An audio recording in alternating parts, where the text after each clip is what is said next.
Tiger के सामने elephant आएगा तो क्या होगा, टाइगर के सामने भालू आएगा तो क्या होगा, टाइगर के सामने लायन आएगा तो कौन जीतेगा। सबसे बड़ा सवाल है, टाइगर के सामने आदमी आएगा तो क्या होगा, कौन जीतेगा। टाइगर जिसका वजन 180 केजी से लेके 250 300 केजीज तक है, आदमी का वजन 60 से लेके 100 किलो तक है। टाइगर के पास 3.5 इंच लंबे नाखून हैं, ऐसे ही उसके दांत हैं।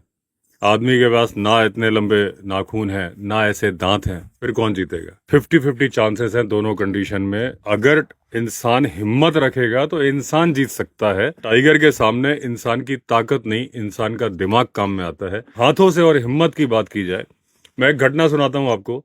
बहुत सारे लोग बोलते हैं कि जिप्सी पे टाइगर हमला नहीं करता। इस गलत फहमी में कभी मत रहिए कि जिप्सी पे हमला नहीं करता, हमला किया हुआ है। आप सावधान रहिए, अगर आपकी हरकतें ठीक हैं तो हमला नहीं करेगा टाइगर। आप जब सफारी पे गए, अगर आपकी हरकतें गड़बड़ हैं तो आप अजेय नहीं हैं।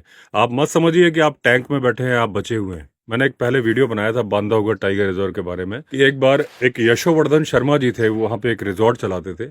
बेसिकली रहने वाले वो आगरा के थे, लेकिन बांधवगढ़ में उनका रिजॉर्ट था। उस टाइम पे थोड़ा सा लॉसेस में चल रहा था, क्योंकि मैं एक रिजॉर्ट ओनर हूँ और मेरे फ्रेंड उनके फ्रेंड थे, तो मुझे काफ़ी अच्छे से बातें मालूम है। तो फ्रांसीसी टूरिस्ट गए थे और वो सफारी पे गए थे। एक टाइग्रेस थी जिसका कि नाम था मोहनी। उसकी एक दिन पहले ट्रक से टक्कर हो गई थी, उसका जबड़ा टूट गया था, पूरा खून गिर रहा था।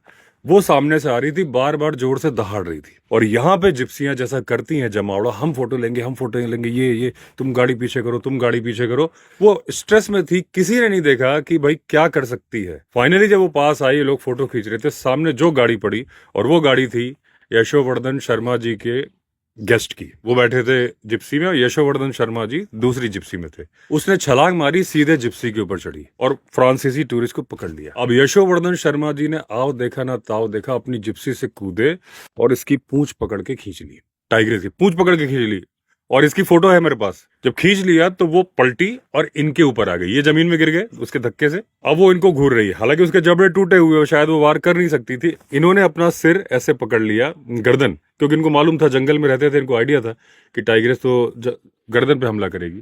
थोड़ी देर वो देखती रही, पेट में पंजों से खरोंचा वगैरह, ये घायल हुए, लेकिन वो चली गई।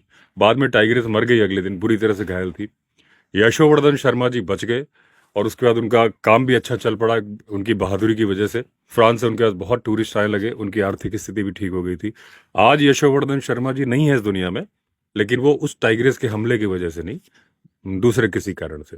लेकिन हिम्मत रख के टाइग्रेस की पूंछ खींच के जिप्सी से उतार के अपने ऊपर खींच लेना और उसके बाद लड़ाई लड़ना, ये होता है एटीट्यूड, जो टाइगर से लड़ाई में काम में आता है।